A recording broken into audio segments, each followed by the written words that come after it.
Hello, എന്നെപ്പോലെയുള്ള ചെമ്മീൻ കൊതിയന്മാർക്കൊക്കെ ഇന്നത്തെ video ഇഷ്ടമാവുമെന്ന് എനിക്ക് ഉറപ്പുണ്ട്. കാരണം ഇന്ന് ഞാൻ ഉണ്ടാക്കാൻ വേണ്ടി പോകുന്നത് നല്ല തനി നാടൻ വറുത്തരച്ച ചെമ്മീൻ കറിയാണ് കേട്ടോ.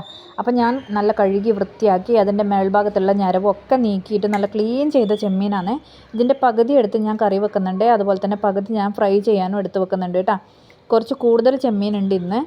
അപ്പോൾ ഇതൊരു തനി നാടൻ, നമ്മുടെ നാട്ടിലൊക്കെ എൻ്റെ നാട് കണ്ണൂരാണ്. അപ്പം നമ്മുടെ കണ്ണൂർ സൈഡിലൊക്കെ ഉണ്ടാക്കുന്ന തനി നാടൻ രീതിയിലുള്ള ഒരു വറുത്തരച്ച ചെമ്മീൻ കറിയാണ്.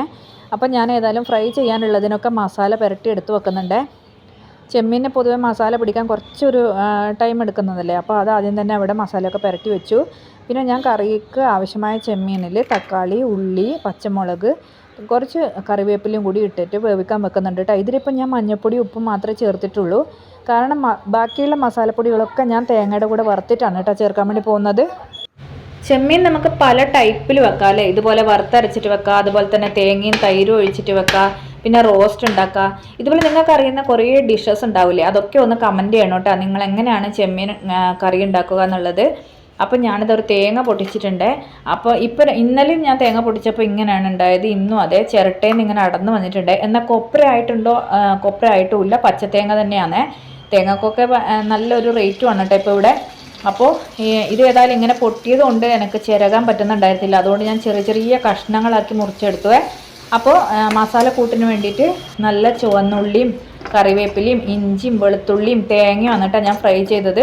അത് ഏകദേശം നന്നായിട്ട് മൊരിഞ്ഞ് വന്ന സമയത്ത് അതിലോട്ട് മല്ലിപ്പൊടി, മുളക് പൊടി, പിന്നെ നമ്മുടെ ലേശം കുരുമുളക് പൊടിയുമാണ് ചേർത്തിട്ടുണ്ടായിരുന്നത് കേട്ടോ. അപ്പോൾ ആ സമയത്ത് ഞാൻ ഏതായാലും ആ മസാലയൊക്കെ ഒന്ന് തണിഞ്ഞിട്ടില്ലേ നമുക്ക് അരച്ചെടുക്കാൻ പറ്റില്ല. അപ്പോൾ ഞാൻ ചെമ്മീൻ ഫ്രൈ ആക്കാൻ വെച്ചു. പിന്നെ കറിക്ക് ആവശ്യമായ പുളിയും പിഴിഞ്ഞ് വെച്ചിട്ടുണ്ടായിരുന്നു കേട്ടോ. അപ്പോൾ ആ സമയം കൊണ്ട് ചെമ്മീൻ ഫ്രൈ റെഡിയായി. നമ്മുടെ കഷ്ണങ്ങളൊക്കെ വെന്ത സമയത്ത് അതിലോട്ട് ഞാൻ പുളിവെള്ളം ഒഴിച്ചു. പിന്നെ നന്നായി തണുത്തതിന് ശേഷം ആ മസാലക്കൂട്ട് കൂടി നന്നായിട്ട് നല്ലൊരു പേസ്റ്റ് രൂപത്തിൽ അരച്ചെടുത്തു കേട്ടോ. ആവശ്യത്തിനുള്ള വെള്ളം മാത്രം ഒഴിച്ചു കൊടുക്കുന്നില്ലോ, കാരണം നല്ല ചാറായി കഴിഞ്ഞാൽ പിന്നെ അതൊരു ടേസ്റ്റ് ഉണ്ടാവില്ല. നമുക്ക് ഏകദേശം ഒരു കുറുകിയ പാകത്തിനാണ് ഈ ഒരു കറി വേണ്ടുന്നത്. അപ്പോൾ ആ മസാലയോടുകൂടി ആ കറി നന്നായി വെട്ടിത്തിളച്ച്, അതായത് നമ്മുടെ ചെമ്മീനൊക്കെ മസാലയൊക്കെ നന്നായി പിടിച്ച് ആ കൂട്ടൊക്കെ നന്നായി വെന്തൊന്ന് സെറ്റായിട്ട് വരണേ. നല്ല കുറുകിയ കറി റെഡിയായിട്ടുണ്ട്. അതുപോലെ തന്നെ നമ്മുടെ ചെമ്മീൻ ഫ്രൈയും റെഡിയായി. അവസാനം നമ്മളതിൽ കുറച്ച് കടുക് കൂടി വറുത്തിട്ടിട്ടുണ്ടെങ്കിൽ സംഭവം കിടു ടേസ്റ്റാണ്.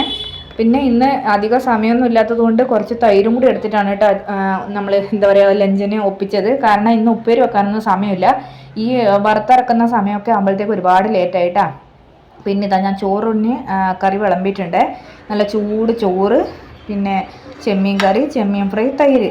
ഇതായിരുന്നു കേട്ടോ ഇന്നത്തെ ഞങ്ങളുടെ ലഞ്ച് എന്ന് പറയുന്നത്. അപ്പോൾ വീഡിയോ ഇഷ്ടപ്പെട്ടിട്ടുണ്ടെങ്കിൽ എല്ലാവരും